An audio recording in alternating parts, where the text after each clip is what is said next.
The morning sun cast long shadows across Camp Morrison as Sarah Chen adjusted the heavy supply crates in the back of the transport truck. At 23, she had grown accustomed to the questioning looks from the other soldiers. Her slight frame and quiet demeanor often made people wonder what she was doing in a military supply unit stationed near the volatile border region of Eastern Europe. Sarah had joined the army not out of patriotic fervor or family tradition, but out of necessity. Growing up in a small farming town in Iowa, opportunities were scarce. Her father had worked the same cornfields his entire life, and her mother cleaned houses for the wealthier families in the neighboring county. When the military recruiter visited her high school, Sarah saw it as her only path to college education and a different life. The supply depot where she worked was considered one of the safer assignments in their forward operating base. While combat units ventured into dangerous territories, Sarah's job involved managing inventory, organizing shipments, and ensuring that everything from ammunition to medical supplies reached the right destinations. It was methodical work that suited her analytical mind, though it earned her little respect from the more combat-focused soldiers. Sergeant Mike Rodriguez had been particularly vocal about his opinions regarding non-combat personnel. A veteran of 3 tours, he commanded the base's security detail and never missed an opportunity to remind everyone about the hierarchy of military importance. That Tuesday morning, as Sarah checked off items on her clipboard, Rodriguez and his squad were conducting their weekly weapons training at the range adjacent to the supply area. The sharp crack of rifle fire had become background noise to Sarah over the past 8 months. She had grown up around firearms. Her father owned several hunting rifles, and she had learned to shoot as a teenager to help with pest control on the farm. But she had never mentioned this to anyone at the base. In her experience, keeping quiet and doing her job well was the best way to avoid unwanted attention. As she worked, Sarah could hear Rodriguez's booming voice carrying across the distance. He was known for his colorful commentary during training sessions, often mocking soldiers who struggled with their accuracy. Today seemed no different, and she tried to tune out the increasingly harsh criticism he was directing at some of the newer recruits. Private Johnson, barely 19 and fresh out of basic training, was having a particularly difficult day at the range. His shots were consistently missing the target, and with each miss, Rodriguez's voice grew louder and more demeaning. Sarah found herself glancing over more frequently, watching as the young soldier's confidence crumbled under the verbal assault. The training exercise was supposed to simulate a defensive scenario where the base was under attack and every soldier needed to contribute to the defense. Rodriguez had set up various targets at different distances, trying to recreate the chaos and pressure of actual combat. However, instead of constructive instruction, the session had devolved into what Sarah recognized as pure intimidation. Around midday, as Sarah was organizing medical supplies that had arrived on the morning convoy, she heard Rodriguez's voice reach a new level of intensity. Several recruits had failed to hit their designated targets, and the sergeant was questioning their worthiness to wear the uniform. His words carried clearly across the compound, and Sarah noticed other soldiers stopping their work to listen. The situation escalated when Private Martinez, a soft-spoken soldier from Texas, admitted that he had never fired a weapon before joining the military. This confession seemed to push Rodriguez over the edge. Sarah watched as the sergeant began a tirade about how soldiers who couldn't shoot had no business being deployed to a combat zone. Sarah's hands tightened on her clipboard as she listened to the increasingly personal attacks. She had witnessed this kind of behavior before, both in the military and in her civilian life. Bullies, in her experience, were usually compensating for their own insecurities by tearing down others, but knowing this didn't make it any easier to watch young soldiers lose confidence in themselves. The breaking point came when Rodriguez, frustrated by the continued poor performance, shouted across the range in a voice that carried throughout the entire compound. "Who's a sharpshooter? Anyone here actually know how to handle a weapon, or are we just playing dress-up?" The challenge hung in the air like smoke from the rifle barrels. Sarah could see soldiers looking around at each other, some with embarrassment, others with anger. The newer recruits looked particularly defeated. Their shoulders slumped as they stood at attention with their weapons. For Sarah, something shifted in that moment. She had spent her entire military career trying to remain invisible, to do her job without drawing attention to herself. But watching these young soldiers being humiliated reminded her of her own experiences with bullies. The high school classmates who mocked her second-hand clothes, The college students who looked down on her rural background, and even some of the military personnel who dismissed her because she wasn't in a combat role. She set down her clipboard and walked toward the weapons locker where spare rifles were stored. The movement caught the attention of several soldiers, who watched with curiosity as the quiet supply clerk approached the range area. Sarah had never participated in group training exercises, and most people assumed she had minimal weapons experience. Rodriguez noticed her approach, and his expression shifted to one of amusement mixed with disbelief. Sarah was known for keeping to herself, for speaking only when necessary, and for maintaining a professional but distant relationship with most of the personnel on base. Her sudden interest in the shooting exercise was completely out of character. "Well, look who's decided to join us," Rodriguez called out, his voice dripping with sarcasm. "Chen, you looking to show these boys how it's done? Maybe our supply girl has some hidden talents we don't know about." Sarah ignored the mocking tone and continued toward the rifle rack. She selected a standard M4 carbine, checking the weapon with the methodical precision her father had taught her years ago. The familiar weight of the rifle felt natural in her hands, though she was careful not to display any obvious familiarity with the weapon. Around the range, conversations had stopped. Soldiers from various units had gathered to watch what was unfolding. Some seemed genuinely curious about whether the quiet supply clerk could actually shoot, while others appeared to be anticipating her failure and Rodriguez's inevitable follow-up humiliation.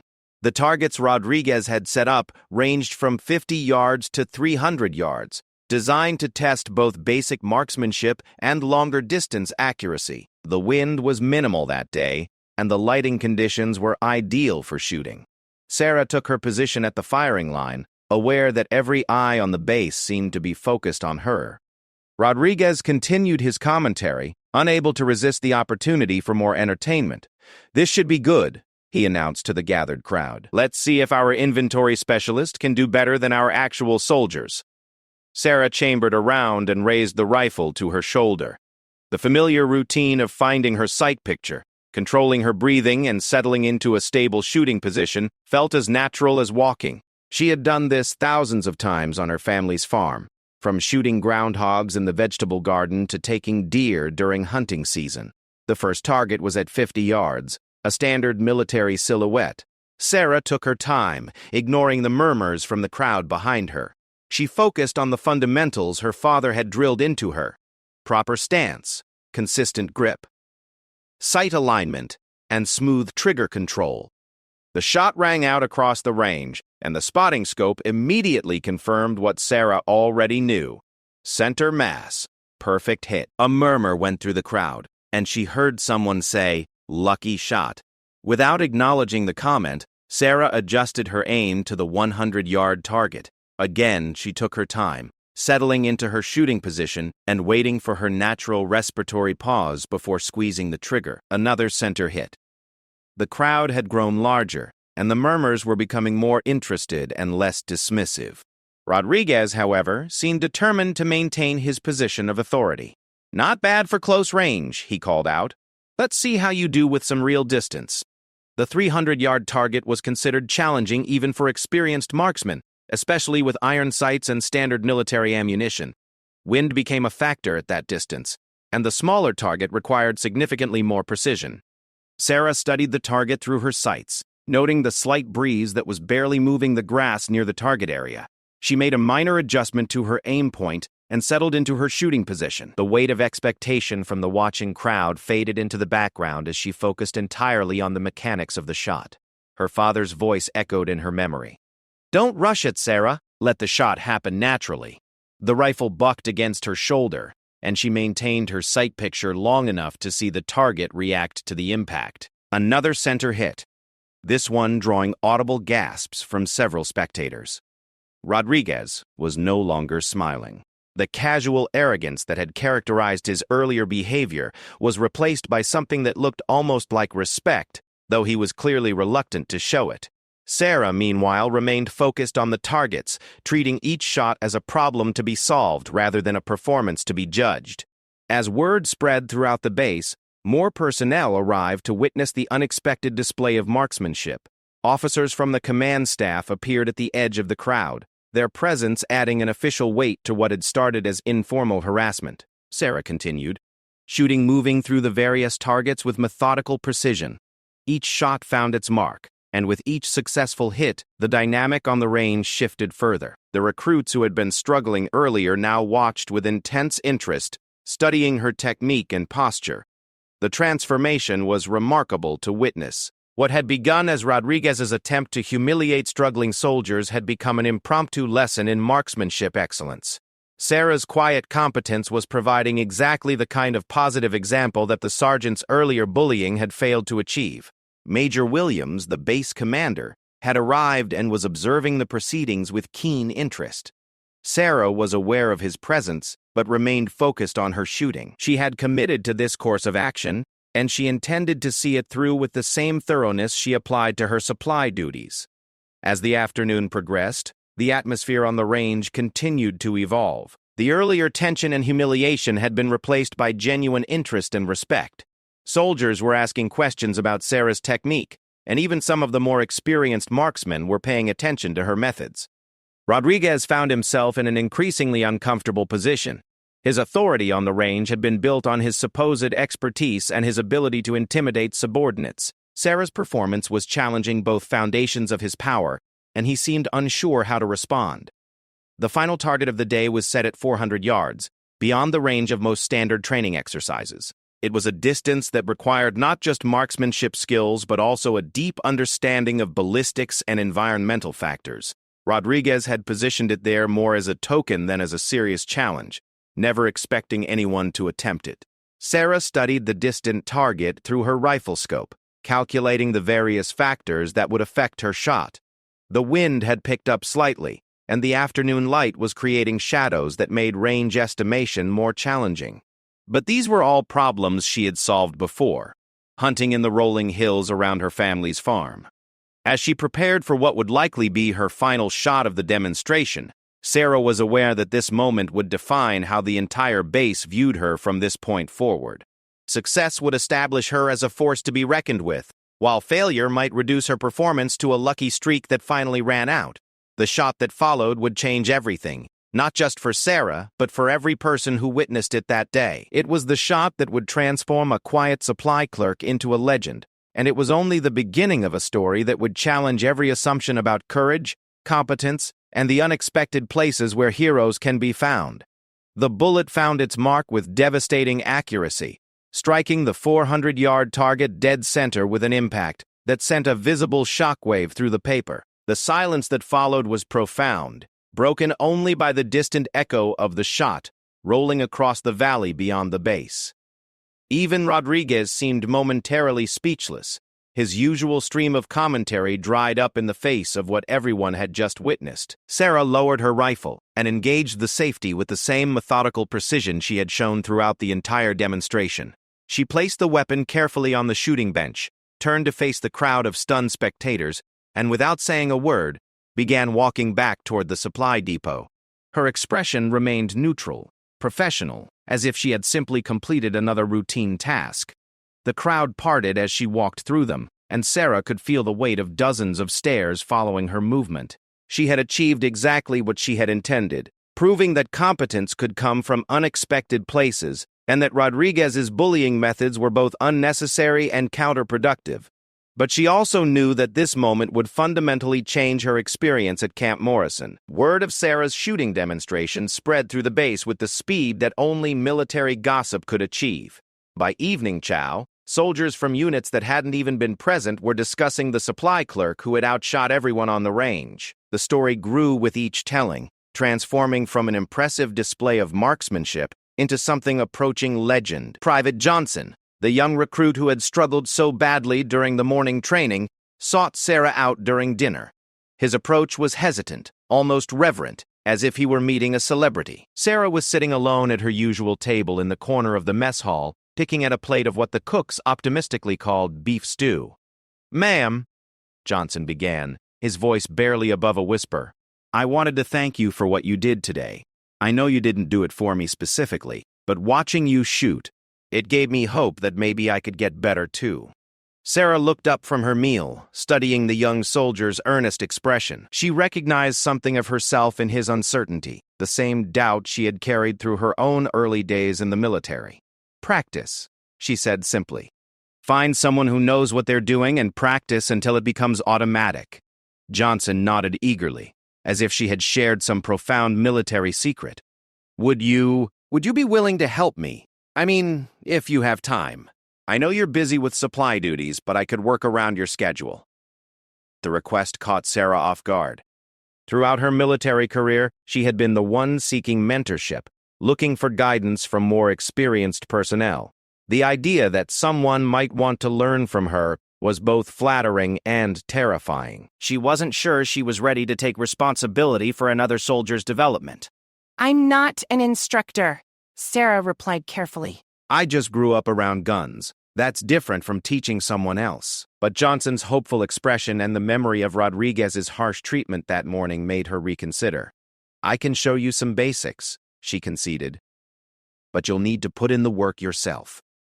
Over the following days, Sarah found herself in an unexpected position of influence within the base hierarchy. Soldiers who had never acknowledged her existence before were greeting her in the corridors, asking questions about shooting techniques, and treating her with a respect she had never experienced in the military. The change was most noticeable during her regular supply runs. Previously, receiving units would barely look up from their work when she delivered equipment and materials.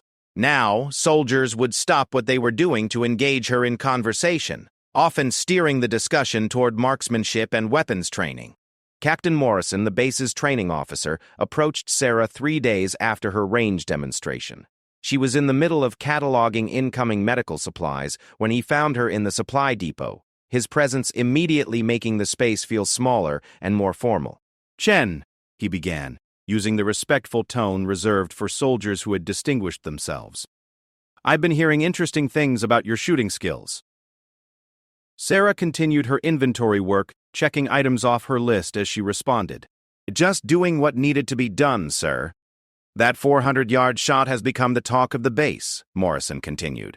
"I'm curious about your background. Your personnel file doesn't mention any competitive shooting or special training." For the first time since the range demonstration, Sarah felt uncomfortable with the attention her actions had generated. She had hoped that making her point would be enough, that she could return to her quiet routine without further scrutiny. The captain's interest suggested that her military life was about to become significantly more complicated. "Farm girl from Iowa, sir," she explained. "Learned to shoot for practical reasons. Pest control, hunting, that sort of thing." Morrison nodded thoughtfully. "We have a problem, Chen. Our marksmanship scores across the base are well below standard. What happened with Rodriguez's training session illustrated issues we've been ignoring. I'm wondering if you might be willing to help us address this situation." The proposal that followed would fundamentally alter Sarah's military career. Morrison explained that the base was facing pressure from higher command to improve combat readiness scores. Marksmanship was a critical component of these assessments, and traditional training methods were clearly not achieving desired results. "I'm not asking you to become a full-time instructor," Morrison clarified. "But perhaps you could work with some of our struggling soldiers on an informal basis. Share your techniques. Provide guidance. Your demonstration proved that effective marksmanship doesn't require years of military training." Sarah found herself in an impossible position. Accepting the captain's request would mean taking on responsibility she had never sought, and stepping into a role that would make her far more visible throughout the base. Declining, however, would mean abandoning soldiers like Private Johnson, who genuinely needed help and support. The decision became easier when she encountered Rodriguez later that same afternoon. The sergeant was conducting another training session, and while his tone was less abusive than it had been earlier in the week, his methods remained fundamentally unchanged. Sarah watched from a distance as he criticized soldiers for mistakes without offering constructive guidance for improvement. That evening, Sarah sought out Captain Morrison and agreed to his proposal, with conditions. She would work with struggling soldiers during her off-duty hours, but she wanted to maintain her primary role in supply operations. She also insisted that any training she provided would be informal and voluntary. She had no interest in becoming part of the official command structure. The first group of soldiers Sarah worked with consisted of 5 volunteers, including Private Johnson. They met at the range during the early morning hours before the day's official activities began. Sarah had spent considerable time thinking about how to approach teaching, drawing on memories of her father's patient instruction and her own learning experiences. Her teaching method was fundamentally different from the militaristic approach most soldiers were accustomed to. Instead of barking orders and demanding immediate improvement, Sarah focused on breaking down the mechanics of accurate shooting into understandable components. She explained the physics of ballistics, the importance of consistent form, and the mental aspects of maintaining focus under pressure. Shooting is like any other skill, she told the group during their first session. It requires understanding the fundamentals, then practicing those fundamentals until they become instinctive. There are no shortcuts, but there also aren't any mysteries. Private Martinez, the soldier who had admitted to never firing a weapon before joining the military, proved to be one of her most dedicated students. His initial fear of firearms gradually gave way to confidence as Sarah's patient instruction helped him understand the weapon as a precision tool rather than an instrument of violence. The transformation in these soldiers was remarkable to witness. Within 2 weeks of Sarah's informal instruction, all 5 volunteers had achieved qualifying scores on their marksmanship tests. More importantly, their increased confidence with weapons had improved their overall military performance and self-esteem. Word of Sarah's teaching success spread throughout the base, creating demand for her instruction that far exceeded her available time. Soldiers from different units began requesting permission to join her morning training sessions, and officers started inquiring about her methods. The situation came to a head when Colonel Patterson, the base's commanding officer, observed one of Sarah's training sessions during an unannounced inspection. Sarah was working with a group of 8 soldiers providing individual feedback on shooting stance and trigger control. The colonel watched silently for nearly an hour, studying her techniques and the soldiers' responses. After the training session concluded, Colonel Patterson approached Sarah privately. His manner was formal but respectful, the kind of interaction typically reserved for conversations between officers of equal rank. "Sergeant Chen," he began, using a rank Sarah had not yet achieved. "I've been reviewing the base's marksmanship scores over the past month. There's been a dramatic improvement in soldiers who have participated in your training sessions."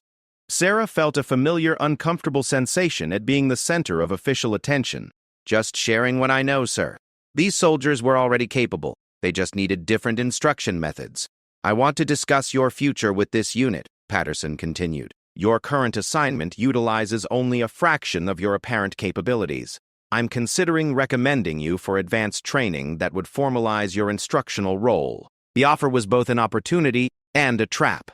Formal recognition of her teaching abilities would provide career advancement and increased responsibility. But it would also mean leaving behind the quiet anonymity that had defined her military experience and accepting a role that would keep her constantly in the spotlight.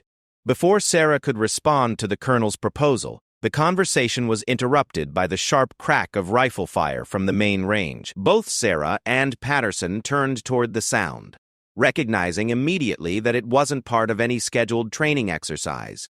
Shouts began echoing across the base, and the unmistakable sound of the general alarm began blaring from speakers throughout the compound. Sarah's military training took over, her mind automatically shifting into the emergency protocols she had memorized but never expected to use. "Unknown shooters on the perimeter," came the announcement over the base's communication system. "All personnel to defensive positions immediately." What happened next would test not just Sarah's marksmanship skills, but her ability to remain calm and effective under the kind of pressure that no training exercise could truly simulate. The quiet supply girl who had impressed her colleagues with target shooting was about to face a situation where accuracy wouldn't just demonstrate competence. It would mean the difference between life and death for everyone on the base. As Sarah ran toward her assigned defensive position, she couldn't help but think that her morning of teaching marksmanship fundamentals was about to become extremely relevant. The theoretical had just become terrifyingly real, and she was about to discover whether her farm girl shooting skills could translate to the chaos and terror of actual combat. The attack came from 3 directions simultaneously, a coordinated assault that suggested careful reconnaissance and planning. Sarah could hear the distinctive crack of enemy rifles, mixing with the deeper boom of the base's defensive weapons, as she sprinted toward her assigned position at the supply depot's secondary defensive line. Her training had taught her that supply personnel were expected to defend their positions but were not considered frontline combatants.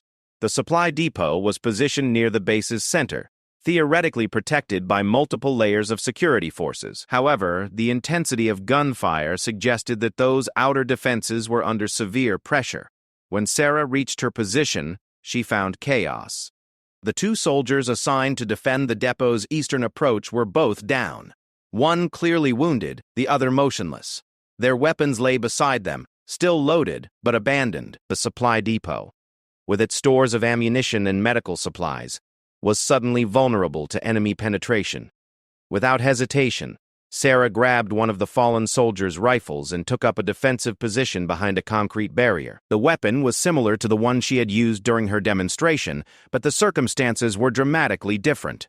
The calm concentration of target shooting bore no resemblance to the adrenaline-fueled terror of actual combat. Through her sight, Sarah could see movement in the tree line approximately 200 yards from her position. The attackers were using the forest cover to approach the base, moving in small groups and using suppressive fire to keep the defenders pinned down. Their tactics were professional, suggesting military training rather than the chaotic assault of irregular fighters.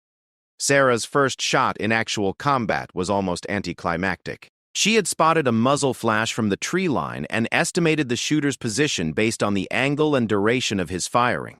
When she squeezed the trigger, the enemy fire from that location immediately stopped. She had no way to know if she had hit her target or simply forced him to take better cover, but the immediate tactical effect was the same. The battle continued for what felt like hours, but was probably less than 30 minutes. Sarah found herself settling into a rhythm that was both familiar and terrifying. She would identify targets, calculate range and wind effects, and deliver precisely aimed shots with the same methodical approach she had used during her teaching sessions. The major difference was the psychological pressure. Every miss potentially meant that an enemy soldier would have another opportunity to harm her fellow troops. Every shot carried the weight of life and death consequences that no amount of training could fully prepare someone to handle. As the enemy assault intensified, Sarah noticed that several attackers were focusing their fire on her position. Word had apparently spread among the enemy forces that effective sniper fire was coming from the supply depot area. She found herself in the unusual position of being specifically targeted by enemy forces who recognized her as a significant threat. The attention was both flattering and terrifying. Sarah had spent her entire military career trying to remain invisible, to do her job without attracting notice. Now she was drawing enemy fire precisely because her competence had made her impossible to ignore. During a brief lull in the fighting, Sarah heard Colonel Patterson's voice over her radio. The base commander was coordinating the defense from his command post, and he was specifically requesting information about the situation at the supply depot. "Jen, what's your status?" came Patterson's voice through the static. Sarah keyed her radio while maintaining her observation of the tree line. "Depot secure, sir. 2 defenders down, but position is stable. We're getting reports of exceptional marksmanship from your position. How many hostiles have you engaged?" The question forced Sarah to consider something she had been avoiding thinking about during the combat. She had been focusing on immediate tactical problems: identify targets, deliver accurate fire, maintain position security, without considering the broader implications of her actions. "Multiple targets engaged, sir. Unable to confirm casualties." In truth, Sarah suspected that several of her shots had found their marks. The enemy fire from positions she had targeted consistently stopped after she engaged them, and she had observed at least 2 instances of what appeared to be enemy soldiers being dragged away from positions she had fired upon. The psychological weight of potentially having killed other human beings was something Sarah pushed aside during the combat. There would be time later to process the emotional implications of her actions. During the fight itself, she focused on the mechanical aspects of shooting and the tactical necessity of stopping enemy forces before they could harm her fellow soldiers. The turning point in the battle came when Sarah identified what appeared to be an enemy commander positioned approximately 300 yards away. The individual was using binoculars to observe the base defenses and was apparently directing the movements of other attackers through hand signals. Taking out the commander would require a shot under combat conditions at a range that many soldiers would consider challenging even on a peaceful training range.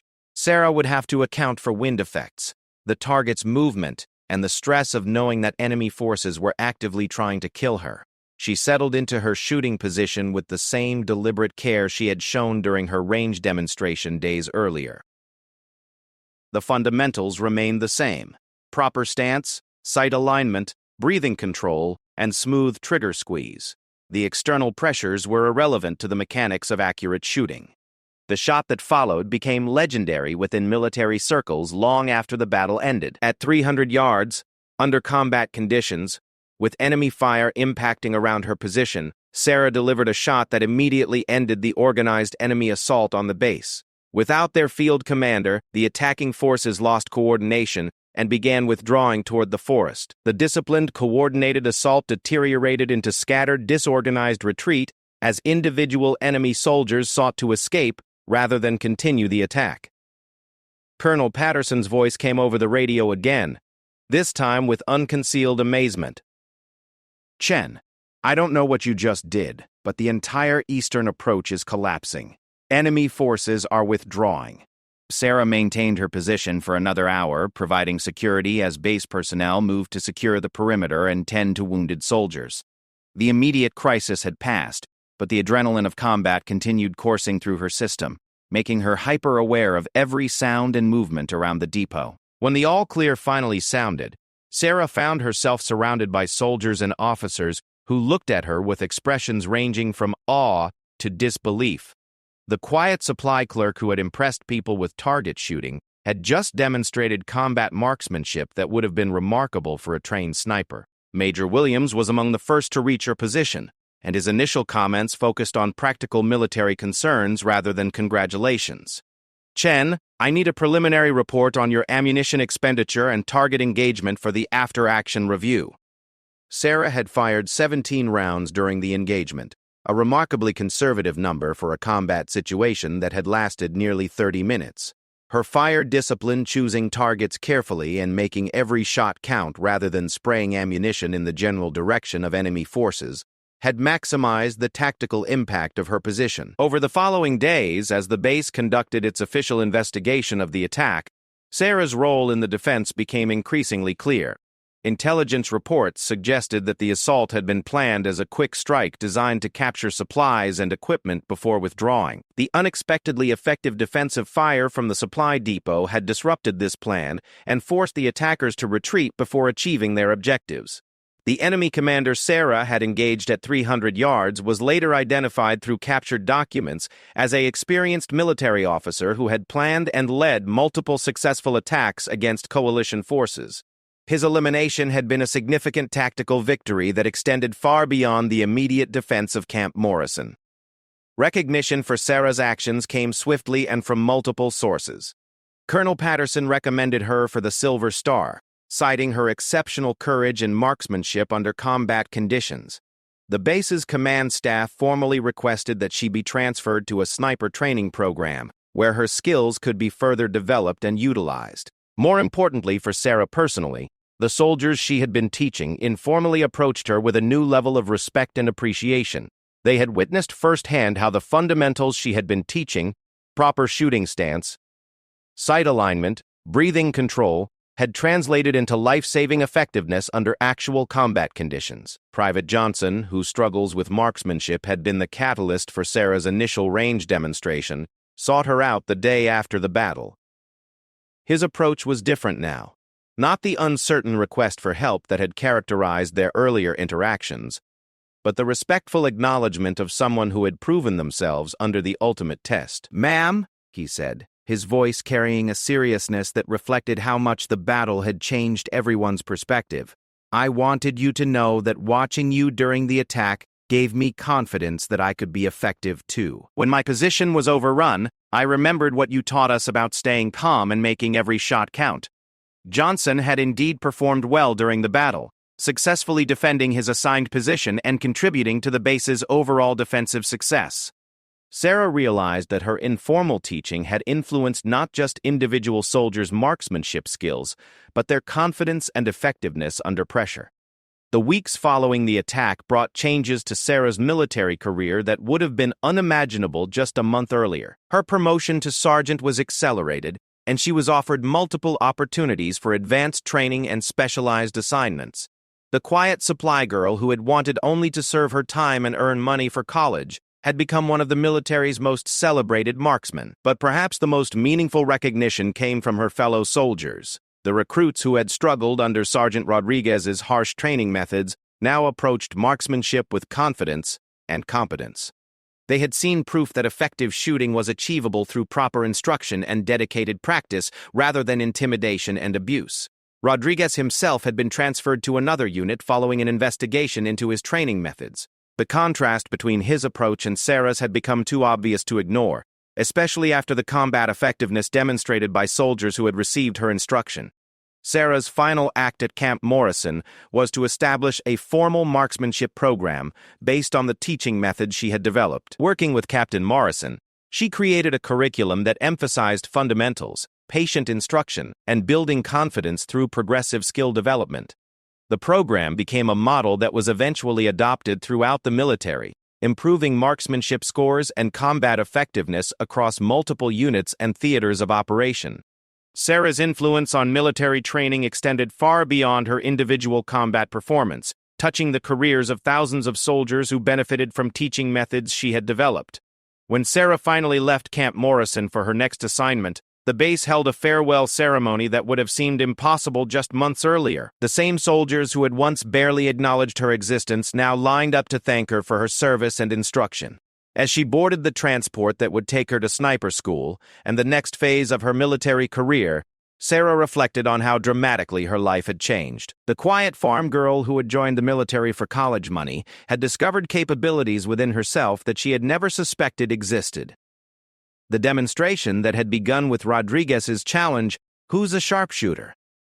had revealed not just Sarah's marksmanship skills, but the leadership and teaching abilities that would define her future military service. Sometimes, she realized, the most important moments in life come disguised as simple questions that demand honest answers. Her story had become proof that competence and courage could emerge from the most unexpected places, and that the quiet, methodical approach she had learned on her family's Iowa farm could be just as valuable on a military battlefield. Sarah Chen had found her calling, and the military had discovered that heroes don't always announce themselves with dramatic gestures. Sometimes they simply step forward when needed and do what must be done.